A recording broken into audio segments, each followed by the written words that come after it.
Olá, eu sou Vitor Búrigo, curador do Curta na Serra. Muito feliz de estar aqui em mais uma edição. Esse é meu quarto ano no Curta na Serra. E é sempre aquela conversa, né? É muito interessante, muito divertido também a gente fazer esse passeio pelo cinema brasileiro, pelos curtas-metragens, que a gente acaba descobrindo personagens, locais, enfim, realizadores, realizadoras, novas histórias. Isso é muito interessante também. O processo de curadoria é um processo de imersão. São muitos filmes também que a gente tem que ficar nessa função, nessa dedicação, né, para encontrar esses filmes que dialogam com o Curta na Serra, com o público do Curta na Serra. Então é sempre muito gratificante para mim fazer parte disso, porque eu sempre embarco aí numa viagem pelo cinema brasileiro e de reencontrar também filmes e realizadores e realizadoras que a gente já viu ou num outro filme, ou a gente acabou conhecendo nesse filme, ou já conheceu em outros festivais e acompanhar a trajetória desse filme pelos festivais e chegar aqui no Curta na Serra também. Então é muito legal essa troca e esse encontro.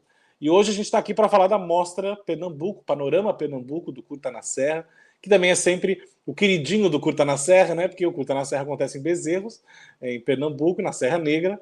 Então, já já a gente vai conversar aqui com os realizadores, com as realizadoras dos filmes selecionados, mas antes de darmos início a esse bate-papo, eu vou chamar aqui o Everton Santos, que é o diretor de produção do Curta na Serra, que vai falar um pouquinho para a gente dessa edição, dessa sexta edição, o que a gente pode esperar. Everton, seja muito bem-vindo aqui ao nosso bate-papo do Curta na Serra.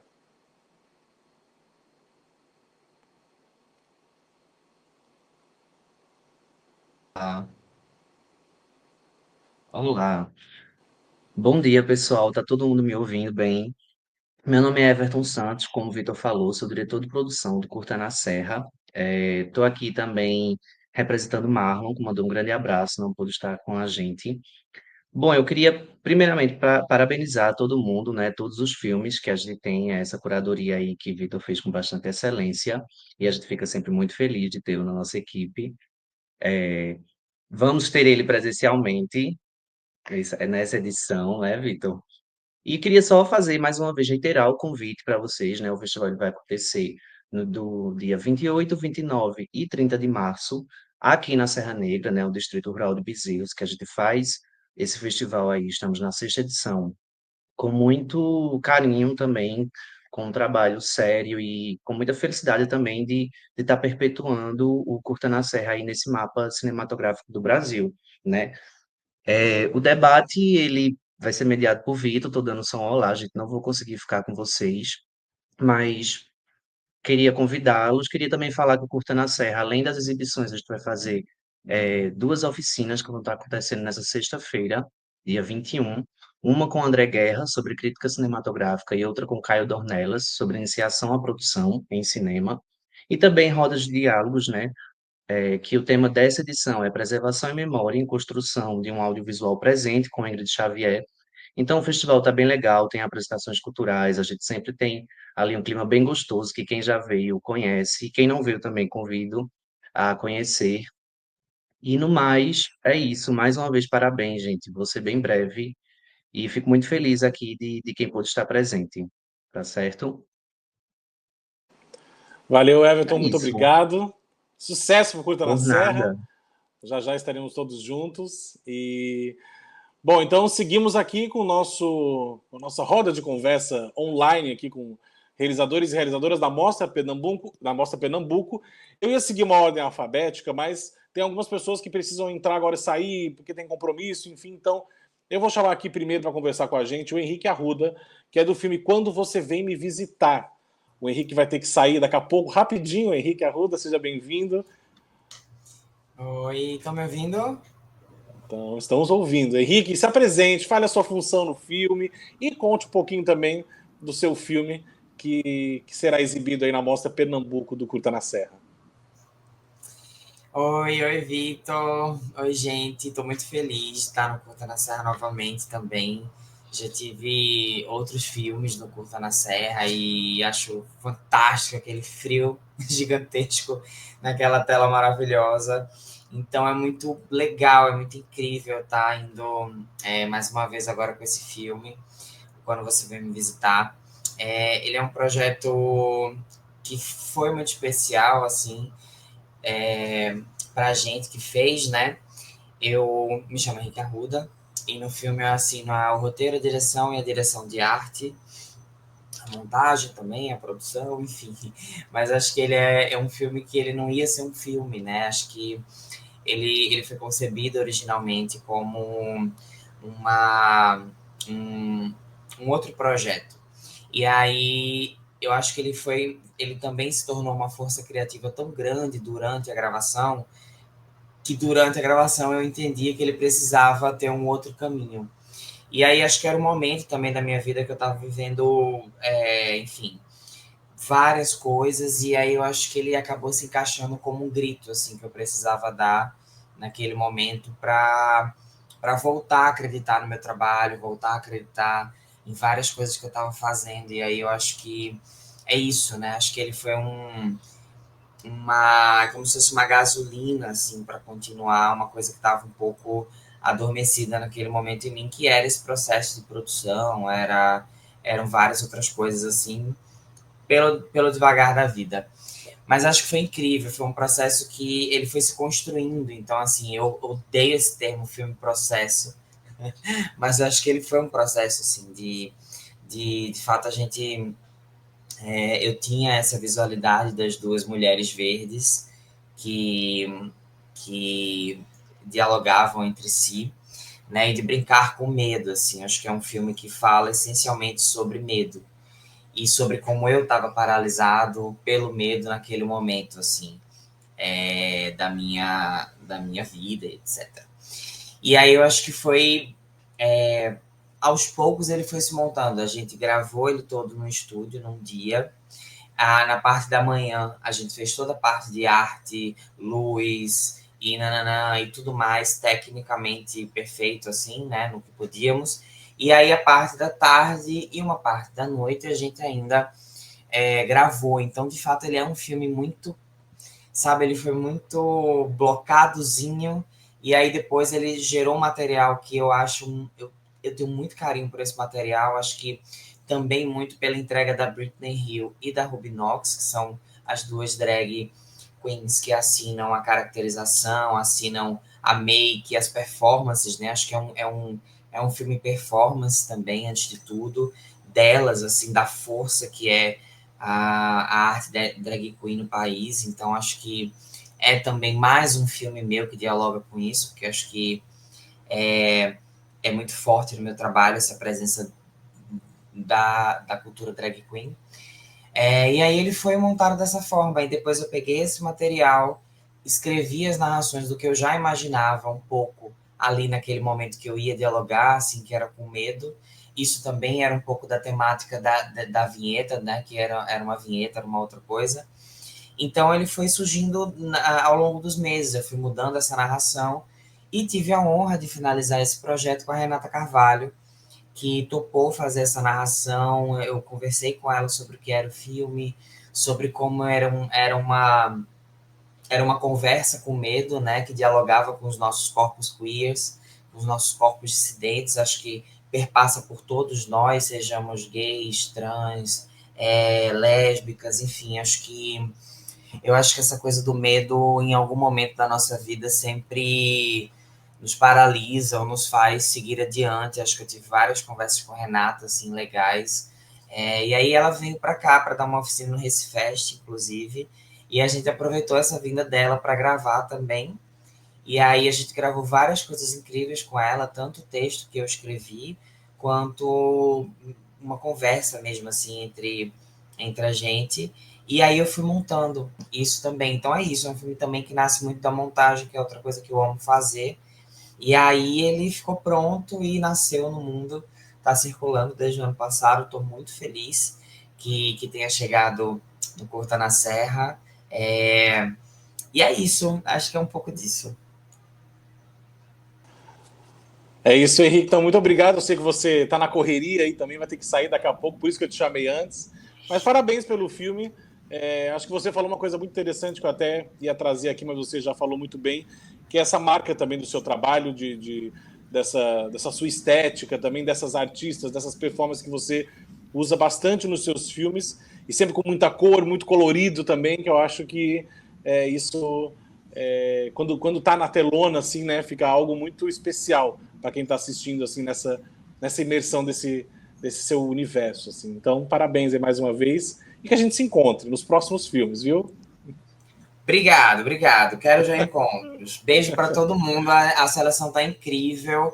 Tem um filme também muito especial. Queria mandar um beijo para Rita, que tá com dente na seleção. Eu fiz a arte desse filme, tenho uma paixão incrível por esse filme também. Então, que bom. Beijo, Rita. Beijo a todos. Acho que a sessão tá linda. Vai ser massa.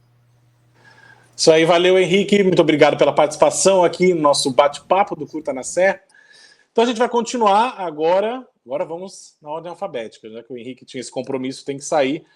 Vamos chamar então o Thiago, que é um dos diretores do Das Águas, esse filme também que já passou por vários festivais, eu já vi esse filme em vários festivais, e agora com o prazer também de exibi-lo no Curta na Serra. Esse filme vem com uma temática muito importante também, que acho que fala não só daquele local, mas ele é um filme que funciona para vários outros locais, né, Thiago? Enfim, seja bem-vindo, se apresente, fale sua função no filme e conta um pouquinho para a gente também do filme, por favor. Oi, Vitor, tudo bem? Prazer enorme estar participando do Curta na Serra. Eu sou o Thiago Martingelo, fiz a direção, roteiro e produção do documentário Das Águas junto com o Adalberto Oliveira. Das Águas é um filme que começou a ser gravado em 22, após a pandemia. Eu ia passando ali na ponte que tem próximo a um shopping da Zona Sul, a ponte que liga a cidade do Recife à parte sul da cidade, e tinha uma comunidade que existia, ficava na beira do rio ali, entre as duas pontes, e essa comunidade estava em chamas, estava pegando fogo, estava uma labareda imensa, e aí eu passei na hora, gravei com o celular as imagens, a gente não terminou nem usando as imagens do filme, achou que não tinha necessidade. E aí surgiu essa inquietação de falar sobre o espaço urbano, sobre o direito à cidade, sobre moradia. E foram surgindo esses personagens. A gente começou a navegar por ali pelo rio, pelas comunidades ribeirinhas, a Ilha de Deus, o Bode, a Brasília Teimosa, né, e a gente passou um ano com a equipe enxuta. O Jael Sá, que é morador da comunidade, né, um amigo nosso há muitos anos, que conhece os personagens, convive, e a gente Jael fez o roteiro com a gente, fez a produção. E a gente foi aos poucos entrando ali, conhecendo algumas figuras importantes. Dona Leu, acho que é a personagem principal do filme, e recentemente, merecidamente, ela foi reconhecida como patrimônio do Recife, pelo saber que ela tem, né? Quase 70 anos de vida de pesca, ela é marisqueira, vive da pesca do Rio Capibari. Por incrível que pareça, meio rio tão poluído, as pessoas conseguem sobreviver, conseguem tirar o sustento ali na bacia, né? No encontro do rio com o mar. E quero agradecer pela curadoria, pela seleção do nosso filme. Das Águas é um filme que só tem dado alegria a gente. Ele está rodando há 1 ano e meio, já passou por todos os estados do Nordeste, já passou por toda a região do Brasil, Manaus, Belém, Castanhal, semana passada também no Pará, Cuiabá, Florianópolis, já rodou um bocado, São Paulo, Minas Gerais, Rio de Janeiro, algumas vezes.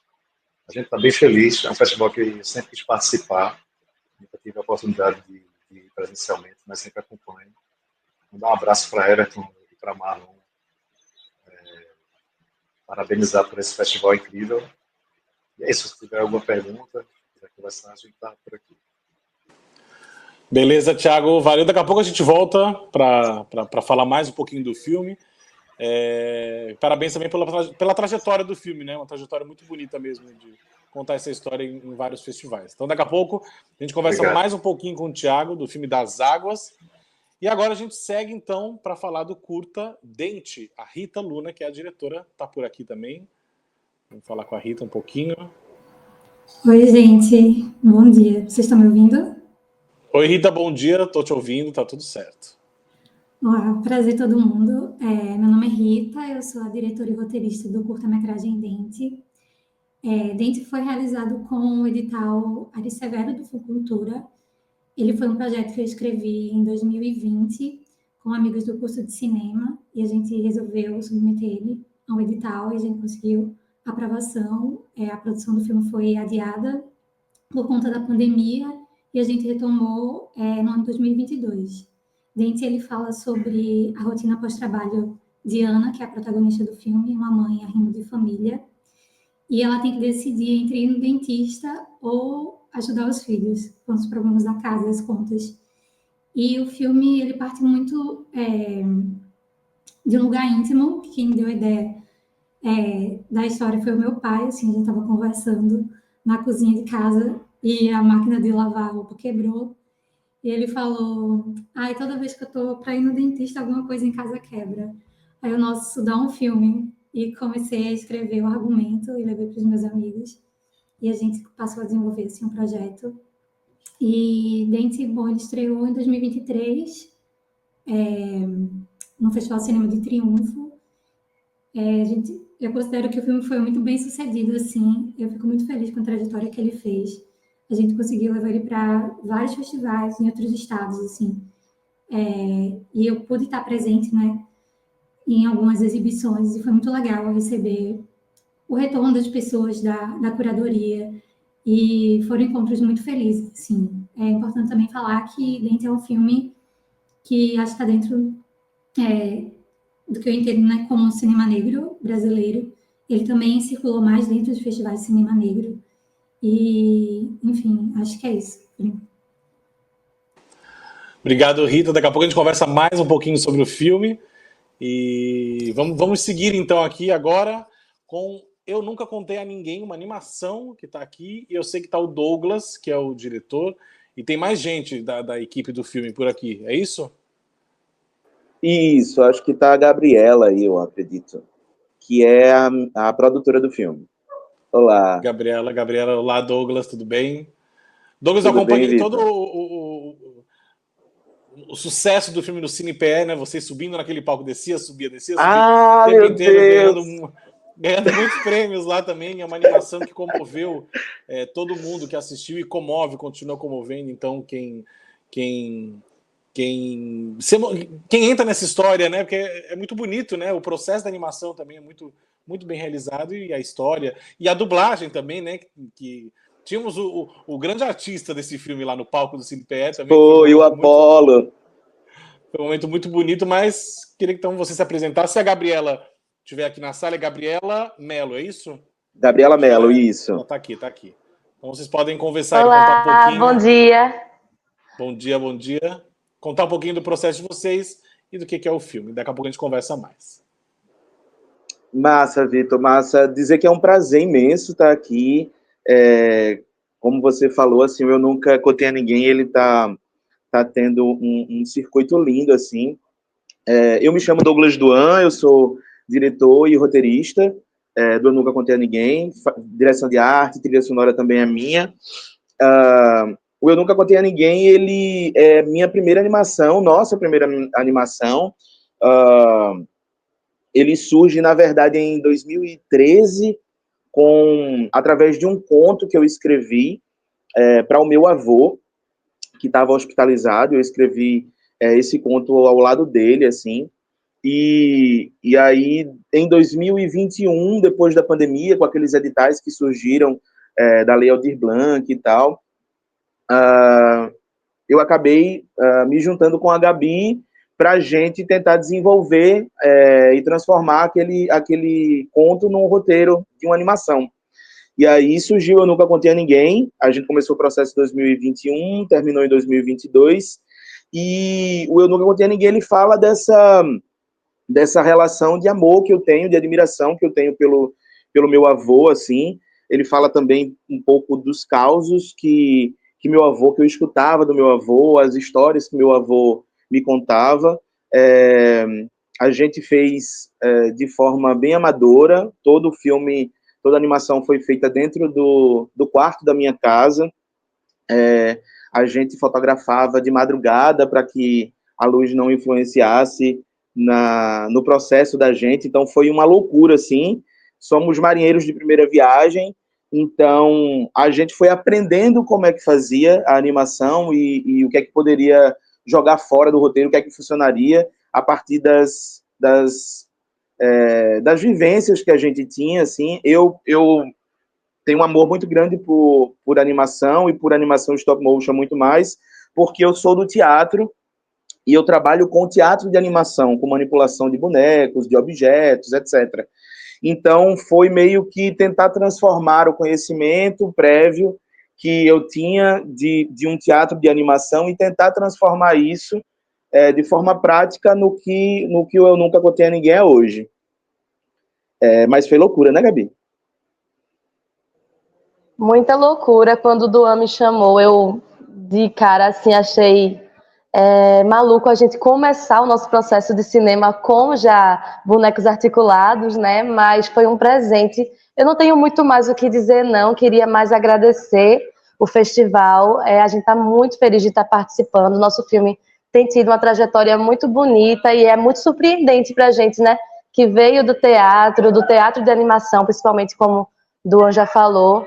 E tô louca para ver os filmes ao ar livre, uma proposta super diferente que a gente ainda não viveu enquanto produtora, né? Nossa produtora se chama Anêmona e a gente quer dar seguimento a essa pesquisa em stop motion, cada vez mais se aperfeiçoando, né? Mas sempre guardando essa novidade. Eu acho que o Eu Nunca, ele me toca muito no lugar da descoberta, né? A gente ia descobrindo como fazer e cada foto que a gente juntava assim uma na outra e via como ficava era uma vibração, uma animação.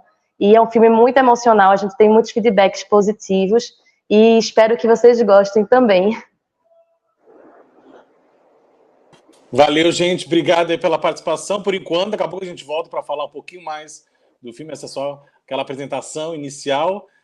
Então, até daqui a pouco. Agora a gente segue o nosso bate-papo aqui, o nosso debate, com Hoje Eu Só Volto Amanhã, do Diego Lacerda. Tá por aqui o Diego já também para falar mais uma animação também. Diego, seja bem-vindo. Assim como eu nunca contei a ninguém, eu também estava lá no Cinepé quando o Hoje Eu Só Volto Amanhã também foi consagrado, enfim. E é muito interessante esse processo de vocês com vários animadores, várias histórias em uma, que se encontram, né, para contar essa história do curta, que está tendo uma trajetória também muito bonita, de algo muito regional, mas também muito nacional, universal, né, que é o carnaval, enfim. Então, seja bem-vindo, conta um pouquinho da sua função e do processo também desse filme. Obrigado, prazer, obrigado pelo convite. Sou Diego Lacerda, eu sou roteirista e diretor do filme Hoje Eu Só Volto Amanhã, que é um filme de animação que mostra o Carnaval de Olinda acompanhando a personagem Marina dentro do Carnaval. E esse filme ele mostra essa personagem através dos olhos de 10 personagens diferentes. Então a gente está sempre vendo o filme pela perspectiva de algum personagem, sempre câmera subjetiva.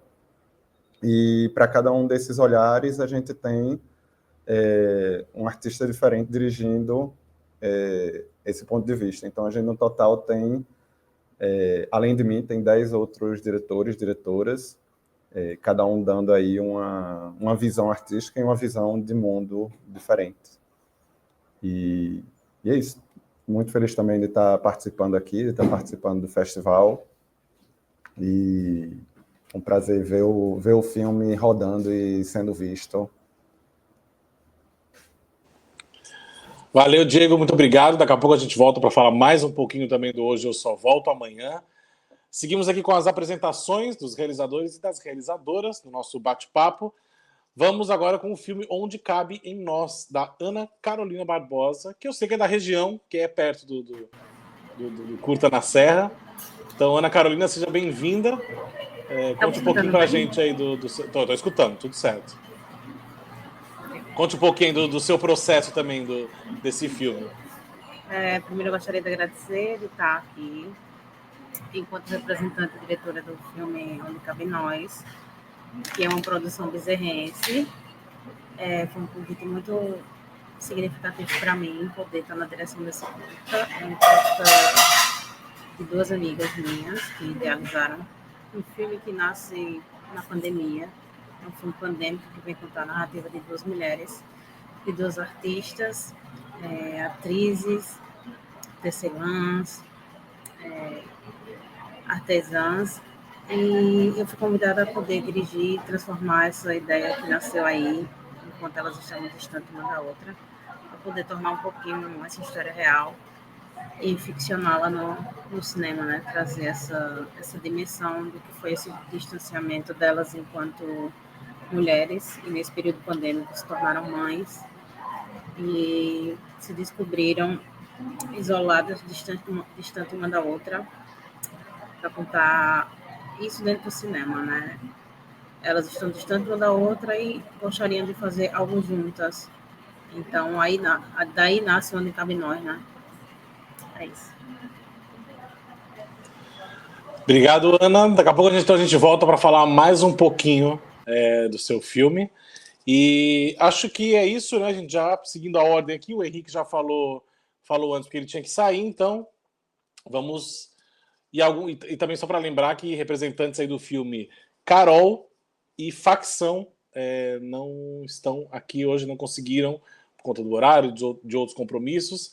Mas a gente segue aqui com o nosso papo, então vamos chamar o Thiago de volta para falar das Águas, esse filme que já demos uma introdução aí, mais ou menos, aí nesse início. Mas, Thiago, você falou muito desse processo, dessa trajetória do filme, e eu acabei falando também a gente vê que é um acontecimento ali daquela região, mas a gente pode trazer esse tema para vários outros lugares, outras situações muito parecidas que acontecem, e dessa forma de denúncia também, né, que vem no audiovisual, que é tão importante no audiovisual também ter esse processo de através do cinema, ou seja num videoclipe, num produto audiovisual que traga aí que mostre a realidade talvez de um lugar que as pessoas não conheçam, nem imaginam do que acontece ou que possa acontecer e como isso afeta na vida das pessoas, né? E aí você falou agora também que uma das personagens foi reconhecida merecidamente também. Então eu queria que você falasse como é que tem sido a recepção do filme, não só em Pernambuco, né, mas eu acho que no Brasil todo, como é que as pessoas têm se identificado também com essa proposta das Águas, que leva isso para a tela muito bem, né?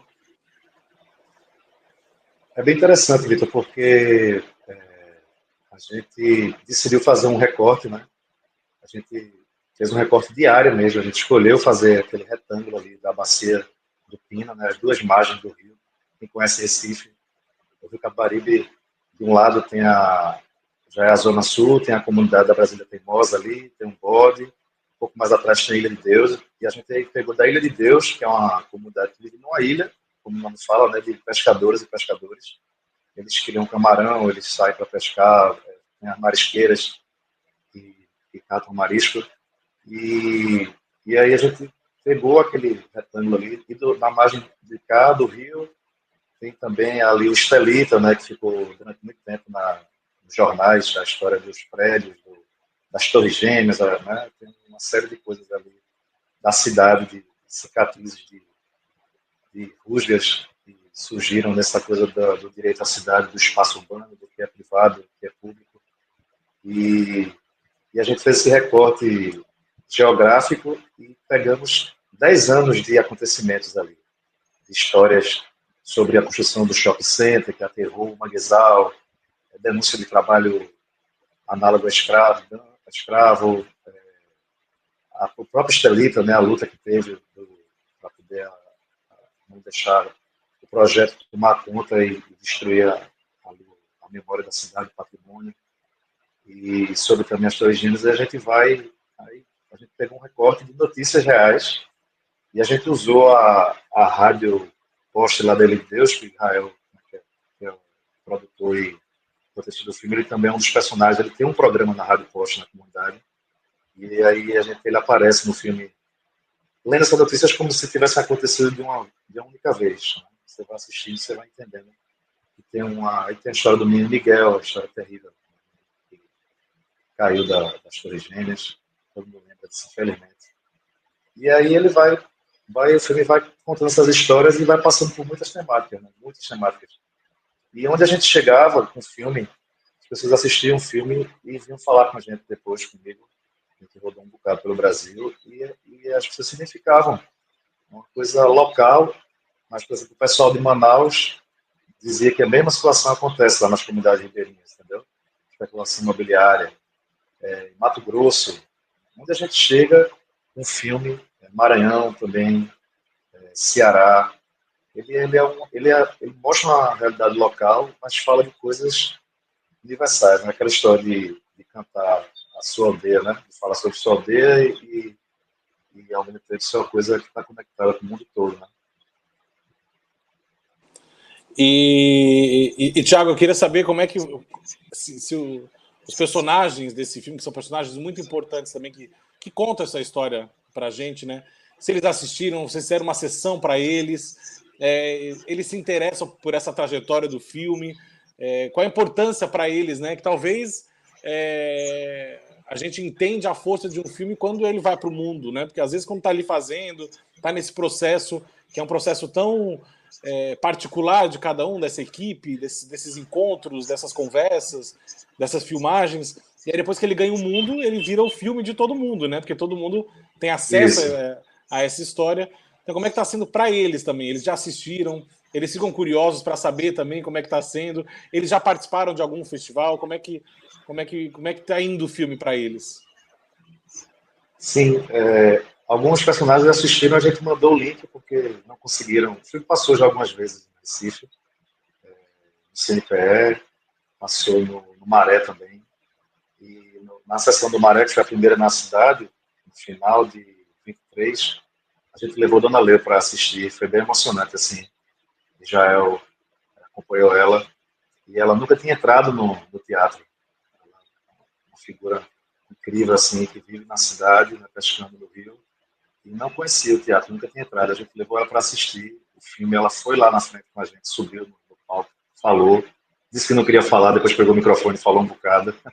Ela é uma líder comunitária, né? Ela tem esse dom E ela já se reuniu com o ministro de Pesca, Universidade Rural de Pernambuco, enfim. E agora ela recebeu um prêmio de Patrimônio Vivo da cidade de Recife, ficou bem feliz. Acho que o filme jogou uma luz sobre ela, e aí já soube que já tem outros filmes que vieram também, já gravaram com ela, tem um longa que fala sobre o acesso à água na cidade, acho que é até de Marcelo Pedroso, se não me engano, e ela também é personagem do filme. Tem duas figuras interessantes também do filme, que é o MC Alaca e o Axel MC, que são dois jovens da comunidade que têm um sonho de viver da música, e são rappers, né? Eles fazem a rima, tem a música dele, e eles abrem o filme de uma forma bem forte, assim, cantando lá dentro da rádio, na Ilha de Deus, e a música deles faz parte da trilha, né, do filme. Eles também assistiram o filme, foram para a sessão, a gente passou o filme numa praça lá na Brasília, Teimosa, também, já levou, ele faz o cineclube ao ar livre, levou o pessoal para assistir da comunidade. E é isso, assim, eu sempre convivi ali, conheço o pessoal há muito tempo, né? Alguns personagens eu já conhecia, outros não. Gosto muito ali do Pina, do Buraco da Véia, enfim, ali naquela região de Biruta. Passo sempre muito por ali pedalando também. E é muito bom, assim, a gente fica muito feliz de ver que esse filme rodou bastante, né? Acho que ele já está assim, no final da trajetória dele, chegando perto de 1 ano e meio, 2 anos. Acho que foi bem importante, assim, trouxe muito debate quando passou, e a gente pretende, um pouco mais para frente, deixar ele público também no YouTube para passar em outros lugares. Ele tem passado muito em cineclube, tem passado muito em escola, nos compares da vida, sabe? O pessoal pede para exibir para os alunos do ensino médio, e eu já tenho lido alguns debates, participei de alguns debates. E é incrível como as pessoas, principalmente os jovens, não conhecem a cidade, né? A grande maioria sempre pergunta: quem é que já passou de barco no Rio? Quase ninguém levanta a mão. Quem é que já foi do shopping center? Todo mundo levanta a mão. O filme ele fala sobre essas coisas, né? do direito à cidade, do acesso a tudo. É isso então, Thiago. Obrigado aí pela sua participação aqui no nosso bate-papo. A gente se vê no Curta na Serra. E lembrando que o Das Águas, né, dirigido pelo Thiago e pelo Adalberto Oliveira também, que fez essa trajetória toda. E a gente segue agora, como o Thiago falou também, quase encerrando a trajetória do filme, agora no Curta na Serra. Vai ser muito legal também. Thiago, obrigado pela sua participação. Então, seguimos com o nosso bate-papo agora. Vou chamar a Rita do Dente, e eu queria chamar o Douglas também do Eu Nunca Contei a Ninguém, porque eu acho que fazendo uma ligação com esses dois filmes, a gente tem algo muito pessoal nessas duas histórias. A Rita contando essa conversa dela com o pai, né, Rita? Do negócio da máquina de lavar, que ele queria ir no dentista, aí vem a ideia de fazer um filme.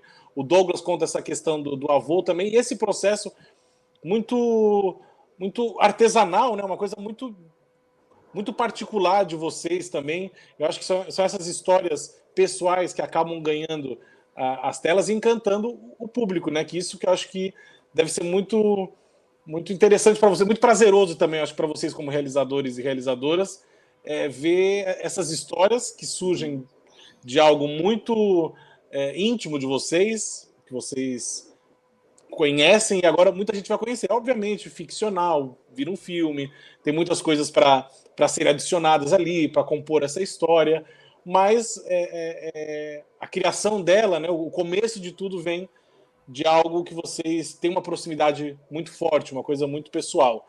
Então, que vocês falassem desse processo também, de levar essas histórias de vocês para as telonas, esse processo de transformá-las em filmes, né, também de aí trazer o elenco, né, o Douglas que fez a direção de arte, fez tudo, que monta todo esse esquema também muito caseiro, né? E a Rita, de procurar esses personagens que, querendo ou não, vão representar a família dela, né? Não é um documentário, não é uma cinebiografia, mas, de alguma maneira, tem algo muito próximo, né? Da família dela ali. Quer começar, Douglas? Te dou a palavra, Rita, fica à vontade. Então... Então, é bem isso mesmo, o filme partiu desse lugar muito pessoal, e daí é muito complicado não, assim, mas foi muito desafiador tirar o que era particular da minha casa, da minha vivência, para tentar traduzir isso numa história que pudesse representar mais pessoas, assim. Bom, o filme, como eu falei, tipo, é um projeto que eu acredito como do cinema negro, porque acho que vem também das minhas experiências anteriores no cinema, onde eu comecei a produzir filme dentro da universidade, e daí com os meus amigos, aquilo estava muito próximo, assim, né, do que a gente estudava, do que a gente testava enquanto cinema. E daí, não só partir dessa pessoalidade da história do filme, mas também de compartilhar essa história com os meus colegas e amigos do curso, que eles também se viam representados na história, e traduzir isso num roteiro de cinema, assim.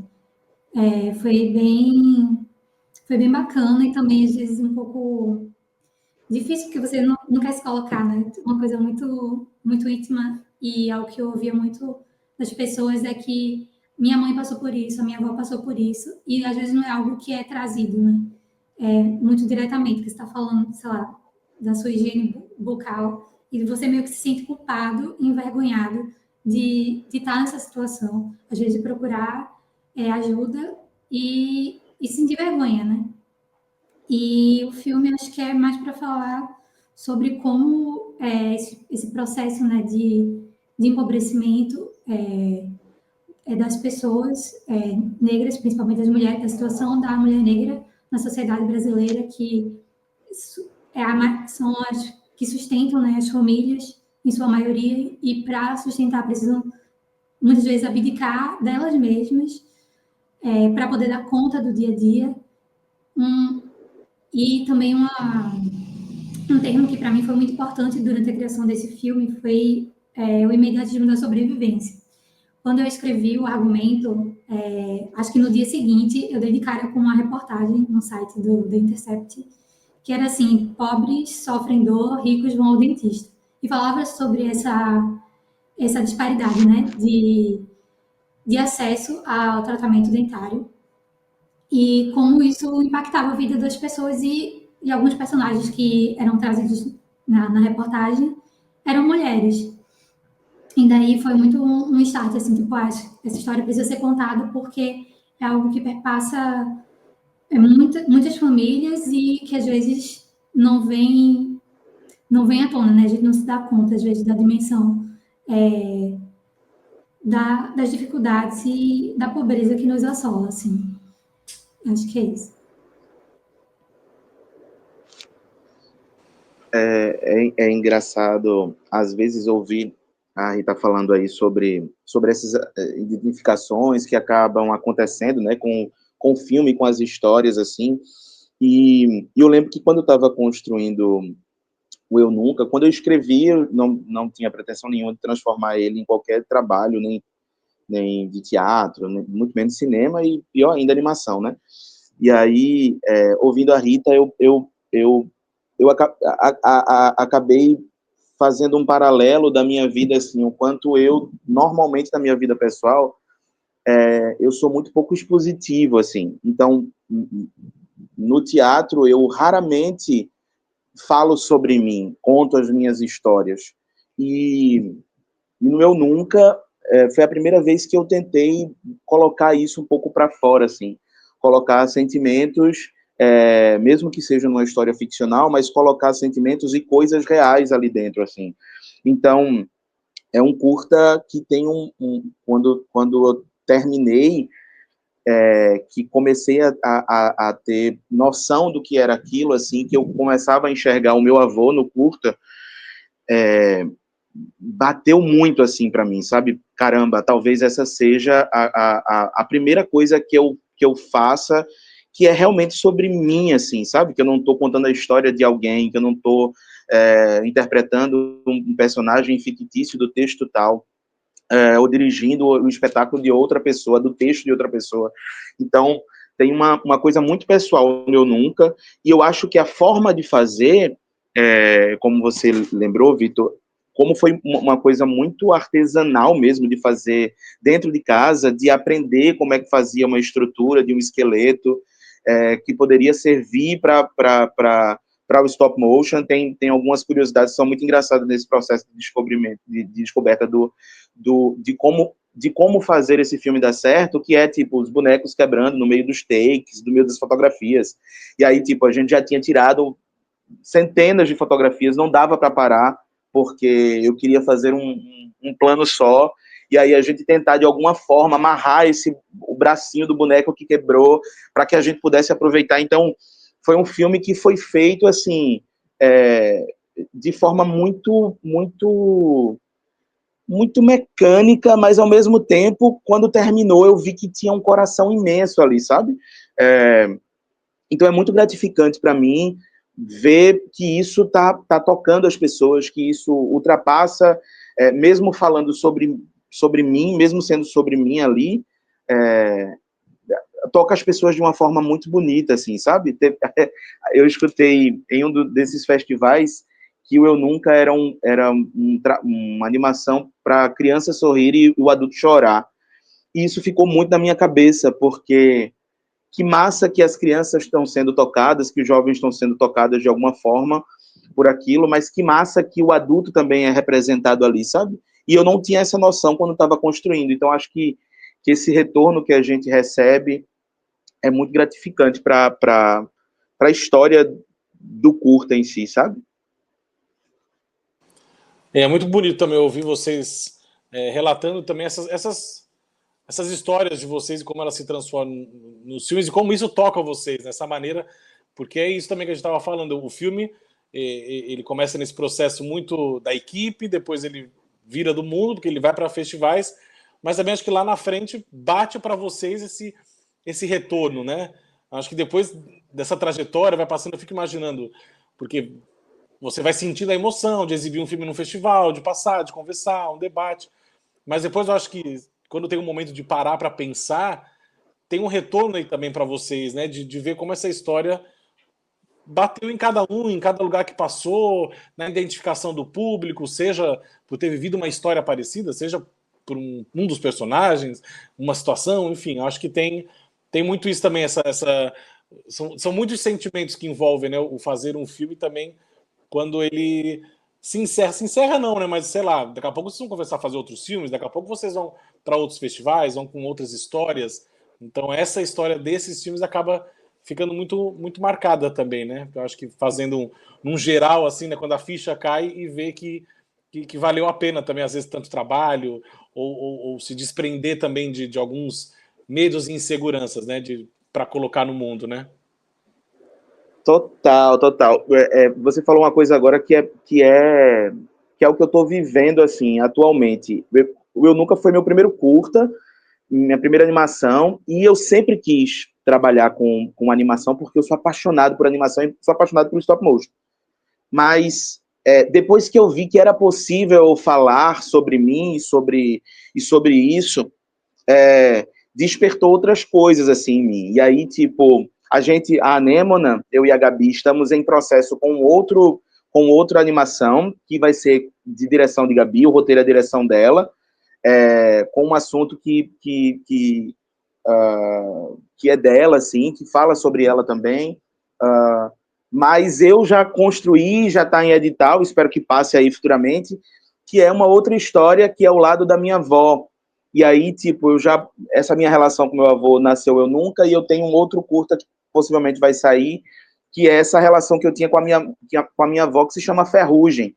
E Ferrugem, ao contrário do Eu Nunca, que fala sobre amor, sobre esse sentimento de nostalgia que eu tenho com meu avô, Ferrugem fala sobre o contrário, que é uma relação de culpa que eu tenho com a minha relação com a minha avó. Então, assim, essa coisa que o cinema dá e que esse retorno do público dá pra gente, acaba mexendo pessoalmente de uma forma que eu me senti confortável de em outro trabalho me colocar do avesso, assim.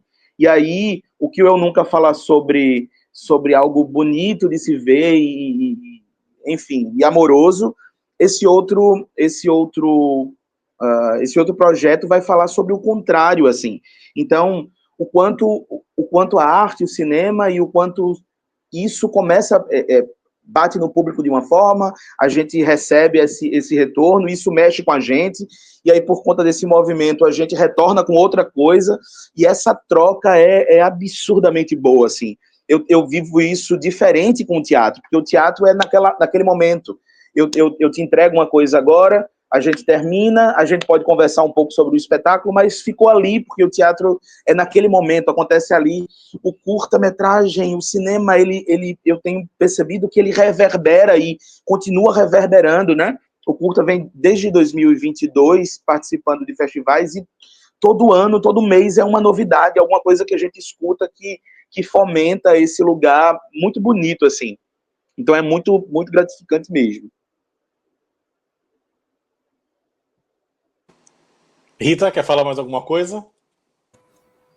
Queria só encerrar, assim, concordar com tudo que o Douglas falou. Acho que é esse mesmo o sentimento que o cinema provoca, né?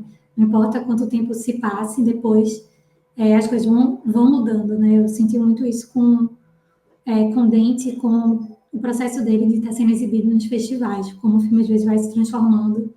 E também como você vai se curando, né? Você usa o cinema para se expressar, às vezes se colocar... talvez coisas que não sejam tão confortáveis para você, mas isso abre a possibilidade de você transformar aquilo também dentro de você através da troca com as outras pessoas, né? Com outras experiências, assim. É isso.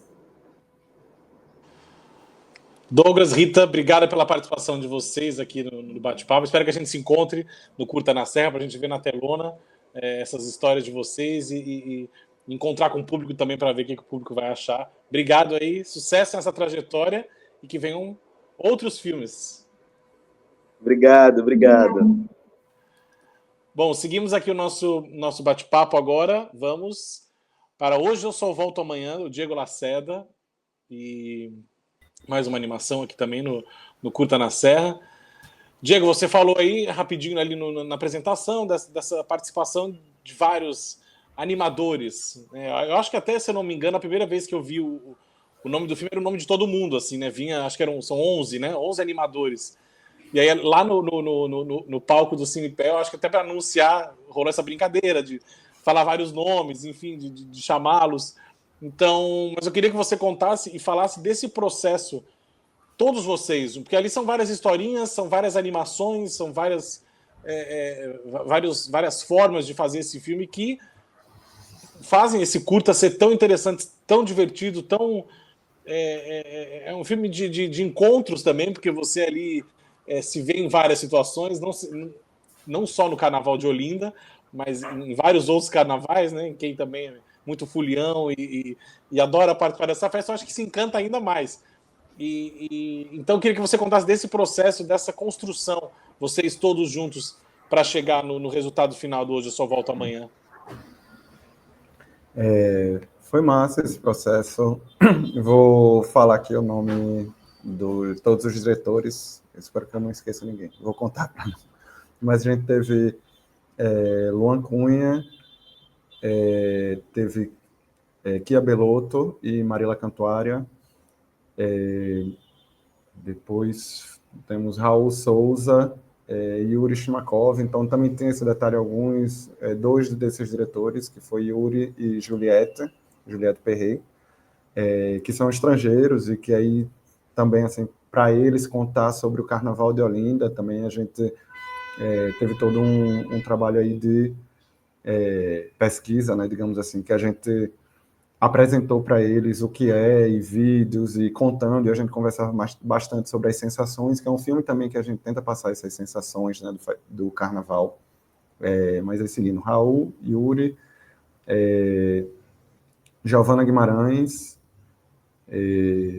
Marcelo Vaz, Gabriel de Moura e Rubens Caetano, e eu que fiz a direção geral, e assim, eu ia acompanhando cada ponto de vista, né, cada um desses estilos, trabalhando junto com esses diretores e diretoras, e ao mesmo tempo eu fiz também um dos pontos de vista. E aí tem essa coisa também que um desafio também do filme é que a cada ponto de vista, assim, a estética muda completamente, a técnica muda também, assim, a gente tem algumas equipes que trabalharam com animação 2D quadro a quadro, outras que trabalharam com animação 3D, outras que trabalharam com stop motion também, com rotoscopia, com pintura, guache, só que aí a história é uma só, a gente está acompanhando uma personagem nesse recorte do Carnaval, esse pequeno momento de Carnaval dessa personagem, e aí conectar esses estilos diferentes e fazer a história fluir também foi um desafio, e trabalhar com essas várias equipes, com esses vários artistas diferentes, foi desafiador e foi muito interessante também, e é o que eu acho que, assim, é o que deixa o filme também encantador. E aí foi massa, assim, cada um, por serem também técnicas, serem artistas diferentes, cada contato foi também bem diferente. A gente começou em animação, na maioria das vezes, a gente meio que monta o filme antes de começar a fazer o filme. A edição, a montagem é feita na pré-produção. E aí a gente já teve um primeiro momento aí na pré-produção de gravar as vozes e de montar o filme, porque a razão basicamente é porque é muito trabalhoso e custoso produzir animação, né? Assim, a segundagem, digamos assim. Então, para você ter material, para você ter muito material para depois editar, sei lá, você fazer 30 minutos de animação para reduzir isso para 8 minutos, que é o tempo do nosso filme, isso é muito trabalhoso, muito caro. A tendência é que a animação, na maioria dos casos, você planeja para animar só o que você precisa animar. E aí, quando a gente foi convidando, aos poucos, assim, os diretores e diretoras, eu tentei sempre também deixar esse diálogo e a criação bem aberta. Eu estava ali tentando manter a concisão, né, do filme, uma coerência ali da história, e das coisas se conectarem, também os personagens. Tem muitos desafios aí para começar com como é que essa personagem principal e os outros personagens vão ser reconhecidos quando você muda completamente, quando você sai de um stop motion para uma animação 3D, para uma animação que é com pintura. E é isso, assim, foi um processo longo, foi muita conversa. Eu acho que a gente teve uma pré-produção que ajudou bastante. Assim, sempre gostaríamos de ter feito mais, e tem sempre algumas coisas que eu ainda vejo que eu queria ter feito de uma outra maneira, ou que eu queria ter feito melhor e que não foi possível. Tem as condições também que a gente trabalhou, assim. Esse projeto a gente fez basicamente durante a pandemia inteira, assim. A gente começou poucos meses antes da pandemia, a gravação das vozes foi alguns meses antes da pandemia, e aí depois disso veio a parte, por sorte a gente fez antes, né, porque aí depois veio a parte que podia ser feito à distância e digital, e aí a gente foi convidando os artistas, e aí foi também, tentei sempre dar abertura para eles criarem, por exemplo, para escolher qual era o ponto de vista, né, que eles queriam. Eu apresentava o storyboard, o roteiro, e ia dando a opção. Você quer trabalhar com qual técnica, você quer trabalhar com qual parte do filme. Só que aí os últimos, no caso, foram ficando sem opção, né? Os últimos que entraram no projeto já tinham menos opção, mas foi muito legal e, assim, muito trabalhoso também, de desafios diferentes, porque como eram técnicas diferentes, eu acho que, por sorte, digamos assim, uma coisa que ajudou é o fato de que eu já trabalhei com técnicas diferentes ao longo da minha carreira, e aí conseguia também dialogar e trazer soluções aí e para criar, né, dentro das nossas limitações. Aí foi muito interessante, foi muito enriquecedor. Eu gostei bastante e sofri também no processo, mas muito feliz com o resultado, e sinto que a equipe gostou também, assim, os comentários da equipe durante o processo e depois do processo também, assim, muito felizes com o processo e com o resultado. E acho que isso é incrível, assim, eu me sinto muito afortunado com isso. E falando agora desse encerramento, né, desse processo de vocês também, de ver esse trabalho pronto, como é que tem sido a trajetória? O filme já passou e vem passando em vários festivais nacionais, não sei se passou fora, enfim, mas aqui no Brasil foram muitos festivais, e como é que tem sido para você também a recepção do filme com o público, né, também, porque isso, é um filme muito encantador nesse sentido, porque acho que a gente se envolve muito. Essa ideia das técnicas de animação, isso é muito interessante, porque a gente consegue acompanhar essa história, mesmo parecendo ser outra história, no sentido de quando muda a técnica, né? Mas a gente, obviamente, acompanha essa mesma história.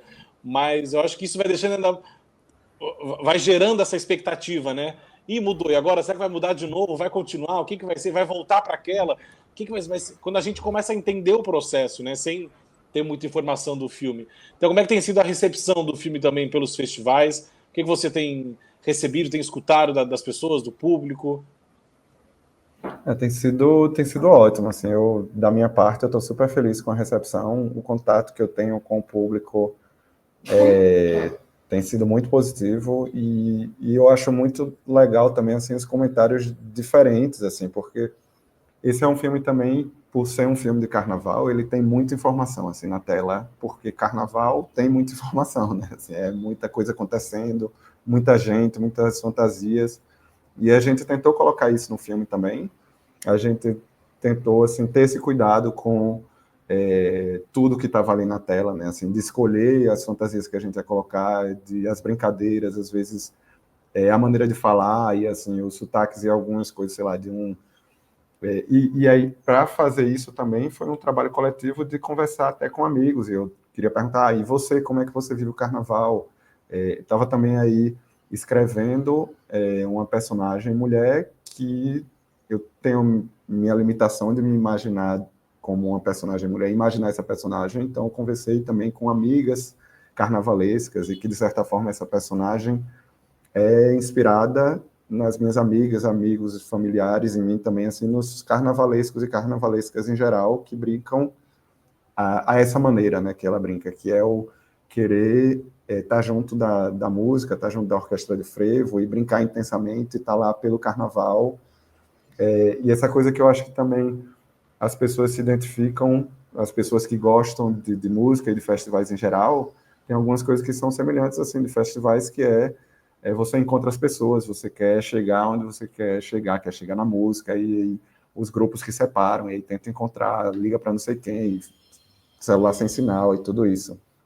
E aí as pessoas têm o público, assim, o contato que eu tenho tido com o público, eles comentam sobre a experiência, e aí comentam sobre as técnicas. Tem gente que observa algumas coisas que, depois de muitas exibições, de repente tem alguém que nota um detalhezinho, assim, que a gente achou que ia passar, ninguém ia perceber, sei lá, sobre, por exemplo, tem um ponto de vista do cachorro, por exemplo, no filme, todos os pontos de vista são humanos, menos um que é um ponto de vista do cachorro, que está ali no meio do carnaval, que é uma coisa que acontece, né?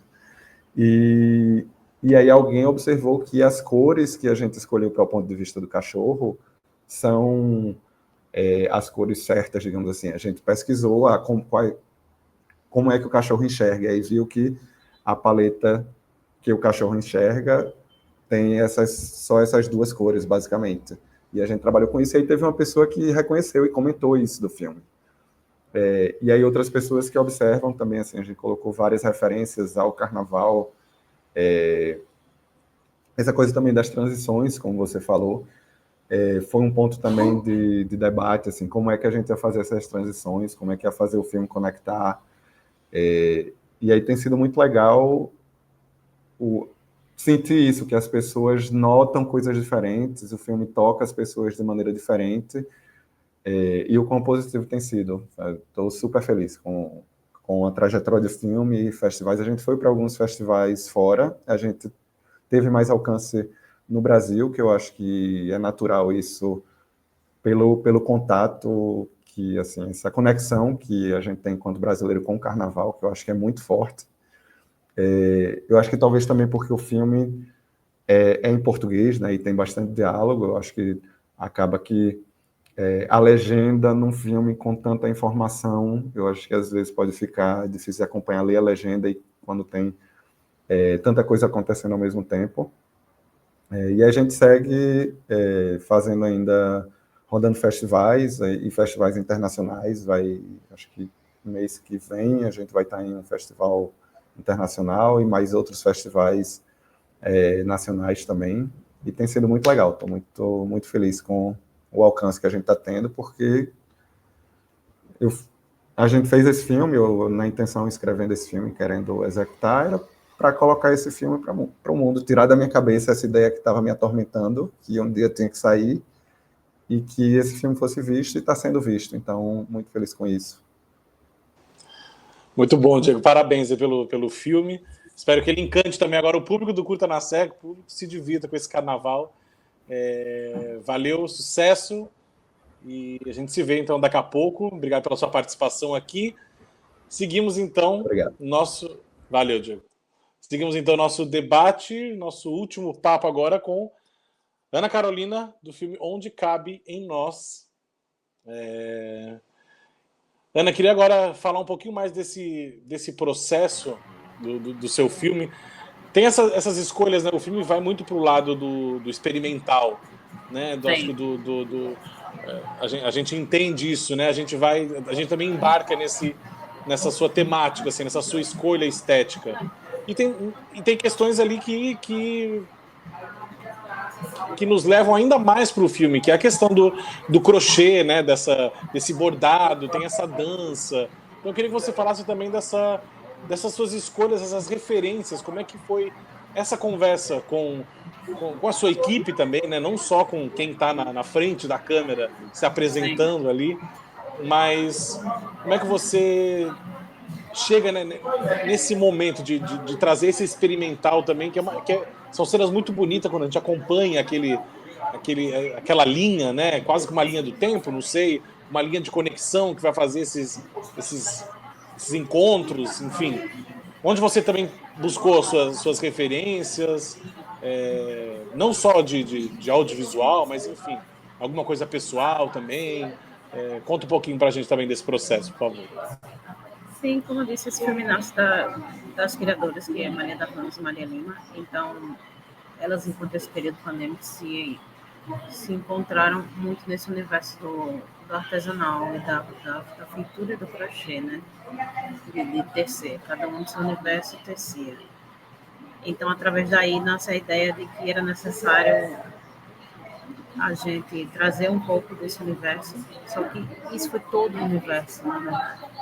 A gente trouxe toda a temática do crochê, a gente queria, dentro desse cenário, a gente tinha muito essa preocupação de tudo ser realmente feito artesanal. Então, a gente convidou a gente, porque foi uma construção coletiva, enquanto parte da equipe artística, necessariamente, a gente convidou Rafa Brito, de Bezerros, para nos auxiliar nesse processo de construção desse universo tecido, que a gente chama o universo das tecelãs, né?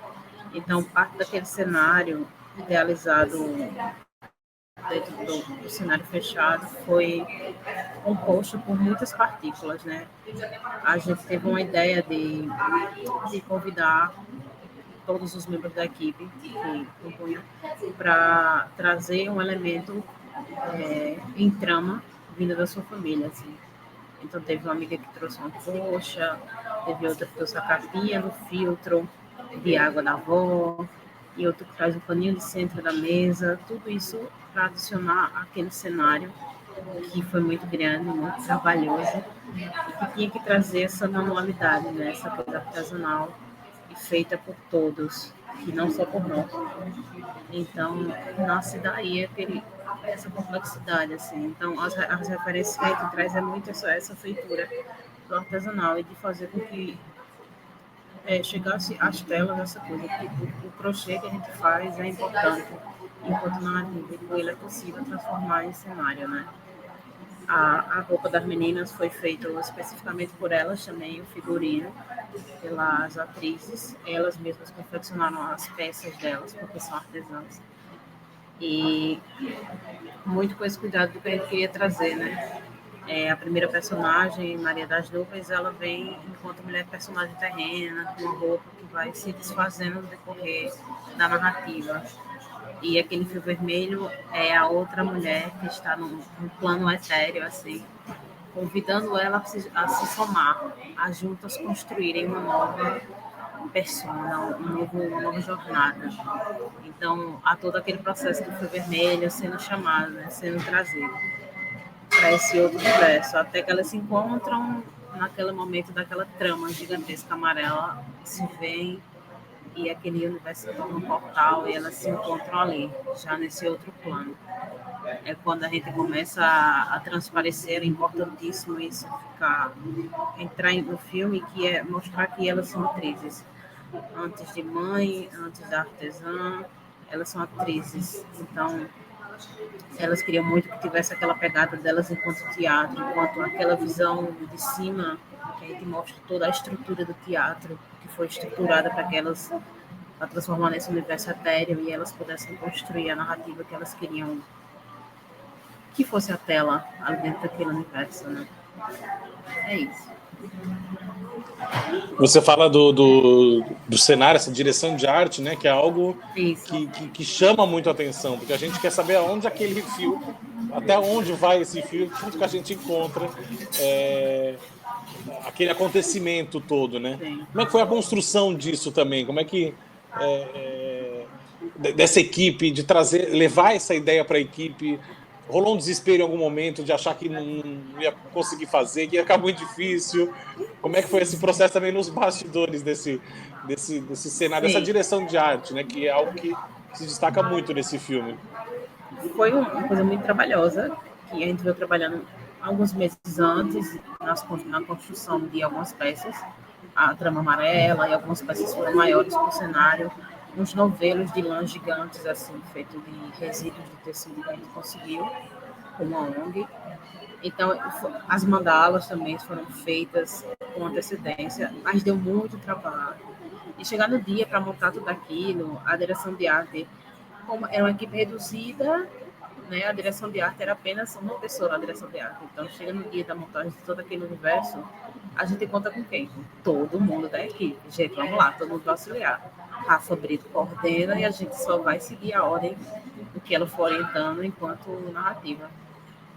E a gente chega ali com vários novelos de fio de malha, cianinhas, coisas de armarinho, linhas, e vai jogando na estrutura do teatro, que tem umas telas aramadas em cima, e a gente vai jogando para que aqueles fios comecem a cair, e a gente poder amarrar as mandalas e fazer contrapeso para que os fios não caiam para a mandala.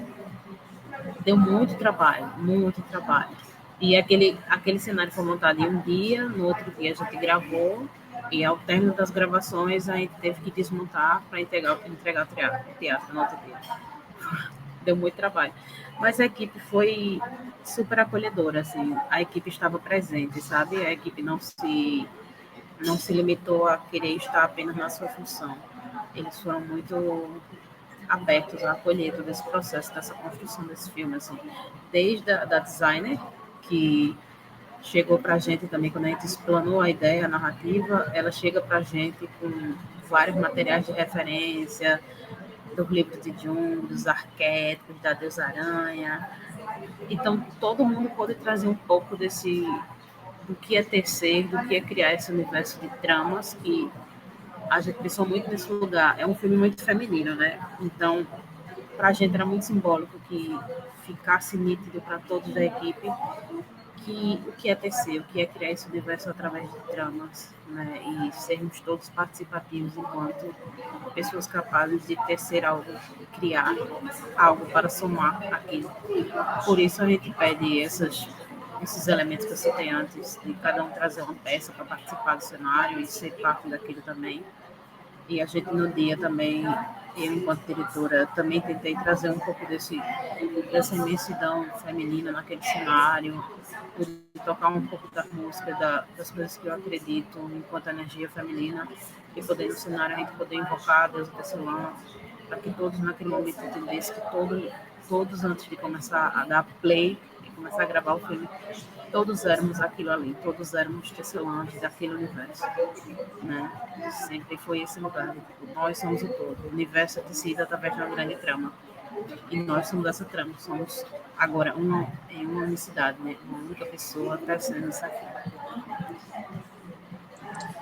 É isso aí, Ana. Parabéns aí pelo trabalho de vocês. Não é uma pena ter que destruir o cenário, né? Mas acontece no cinema.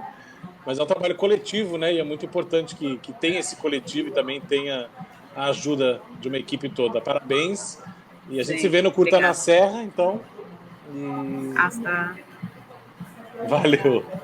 É isso, então. A gente encerra aqui o nosso bate-papo com os realizadores e as realizadoras da Mostra Panorama Pernambuco, da 6ª edição do Curta na Serra, que acontece nos dias 28, 29 e 30 de março em Bezerros, na Serra Negra, em Bezerros, Pernambuco. É isso. Valeu, gente. Obrigado.